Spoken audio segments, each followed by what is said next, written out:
നമസ്കാരം, മലയാളി വാർത്തയിലേക്ക് സ്വാഗതം. മദ്യനയം സംബന്ധിച്ച് പ്രാഥമിക ആലോചന പോലും ആരംഭിച്ചിട്ടില്ലെന്ന മന്ത്രി എം.ബി. രാജേഷിന്റെ വാദം പച്ചക്കള്ളമാണെന്ന് തെളിയുകയാണ്. പുതിയ മദ്യനയത്തെക്കുറിച്ച് ചർച്ച ചെയ്യാൻ ടൂറിസം ഡയറക്ടറുടെ അധ്യക്ഷതയിൽ കഴിഞ്ഞ ചൊവ്വാഴ്ച സൂം മീറ്റിംഗ് വിളിച്ചിരുന്നു. ടൂറിസം മാർക്കറ്റിംഗ് വിഭാഗം ഡെപ്യൂട്ടി ഡയറക്ടറാണ് ലിങ്കും പാസ്വേഡും അയച്ചത്. വിവാദത്തിന് ശേഷമാണ് എക്സൈസ് മന്ത്രി ഇക്കാര്യം അറിഞ്ഞത്, അതും യൂറോപ്യൻ പര്യടനത്തിനിടെ. ഇത് എക്സൈസ് വകുപ്പിനെ അക്ഷരാർത്ഥത്തിൽ ഞെട്ടിച്ചിട്ടുണ്ട്. മദ്യനയത്തെക്കുറിച്ച് ചർച്ച ചെയ്യാനാണ് യോഗമെന്ന ആമുഖത്തോടെയായിരുന്നു അറിയിപ്പ്.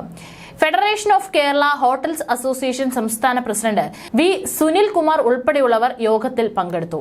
മദ്യനയം സംബന്ധിച്ച് പ്രാരംഭ ചർച്ചകൾ ആരംഭിച്ചിട്ടില്ലെന്നും മന്ത്രി അവകാശപ്പെടുമ്പോഴും ടൂറിസം ഡയറക്ടർ യോഗം വിളിച്ചു എന്നതാണ് വസ്തുത. എക്സൈസ് വകുപ്പിലും ടൂറിസം വകുപ്പ് ഇടപെടുന്നതിന് തെളിവായിരുന്നു ഇത്.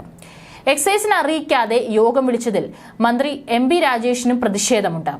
എന്നാൽ ഇത് ആരെയും അറിയിക്കാൻ കഴിയാത്ത അവസ്ഥയിലാണ് മന്ത്രി. പാർട്ടിയോട് പോലും പരാതി പറഞ്ഞാൽ അത് മറ്റു തരത്തിൽ വ്യാഖ്യാനിക്കപ്പെടുമെന്നതാണ് വസ്തുത. മുഖ്യമന്ത്രി പിണറായി വിജയന്റെ മരുമകൻ കൂടിയായ മുഹമ്മദ് റിയാസ് ആണ് ടൂറിസം മന്ത്രി. മുഖ്യമന്ത്രിയുടെയും ടൂറിസം മന്ത്രിയുടെയും അറിവോടെയാണ് ടൂറിസം വകുപ്പ് യോഗം വിളിച്ചതെന്നാണ് സൂചന. എക്സൈസ് മന്ത്രിയെ അറിയിക്കാതെയാണ് യോഗമെന്നും സൂചനയുണ്ട്. ഡ്രൈ ഡേയും ബാറുകളുടെ സമയം കൂട്ടലും ടൂറിസത്തിന് വേണ്ടിയെന്ന വ്യാജേന അവതരിപ്പിക്കാനായിരുന്നു നീക്കം. ഇടതുമുന്നണിയും ഈ വിഷയം ചർച്ച ചെയ്തിരുന്നില്ല. ഇടതുമുന്നണിയിൽ ചർച്ച ചെയ്യാതെ നയപരമായ കാര്യങ്ങളിലെ ഉദ്യോഗസ്ഥ യോഗം ഇടതുകക്ഷികളെയും ഞെട്ടിപ്പിച്ചിട്ടുണ്ട്. മദ്യനയത്തിൽ ചർച്ച പോലും നടന്നില്ലെന്ന് മന്ത്രി എം.ബി. രാജേഷ് പറഞ്ഞത് ഈ യോഗത്തെക്കുറിച്ച് അറിയാതെയാണ്. മദ്യനയത്തിലെ ഇളവിനായി പണപ്പിരിവെന്ന ഓഡിയോയിലെ അനിമോന്റെ മലക്കം മറിച്ചിൽ ഒത്തുതീർപ്പിന്റെ ഭാഗമെന്ന സൂചന ശക്തമാണ്.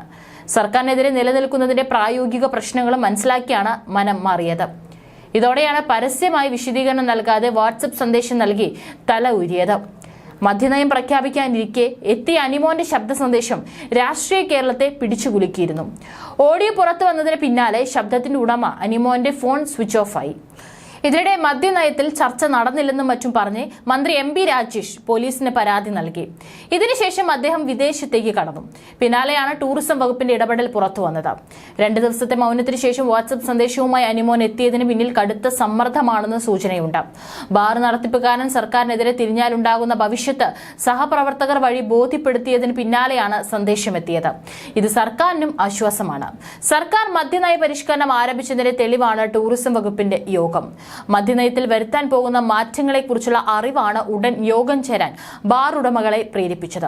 അവരുടെ യോഗ അജണ്ടയിലും മദ്യനയം പരാമർശിച്ചിരുന്നു. മദ്യവർജനമാണ് ലക്ഷ്യമെന്ന് പറയുമ്പോഴും ഇടത് സർക്കാർ തുടരുന്നത് ബാറുകളുടെ എണ്ണം കൂട്ടുന്ന മദ്യനയമായിരുന്നു ഇടത് സർക്കാരിന്റേത്. ഒന്നാം പിണറായി സർക്കാർ അധികാരമേൽക്കുമ്പോൾ 29 ബാറുകളാണ് സംസ്ഥാനത്തുണ്ടായിരുന്നത്. 8 വർഷത്തിനിടെ ഇത് 801 ഉയർന്നിരിക്കുകയാണ്. ബാർ ഉടമകൾ തമ്മിലുള്ള കിടമത്സരത്തിനും സർക്കാർ സ്പോൺസേഡ് പണപ്പിരിവിനും വഴിയിടുന്നത് യഥേഷ്ടം ബാറുകൾ തുറക്കാൻ അനുവദിക്കുന്ന മദ്യനയമാണെന്ന വിമർശനം ശക്തമാണ്. UDF സർക്കാർ പൂട്ടിയ 282 ബാറുകൾ തുറക്കാൻ അനുമതി നൽകിയാണ് പിണറായി സർക്കാരിന്റെ ആദ്യ മദ്യനയം പിറന്നത്.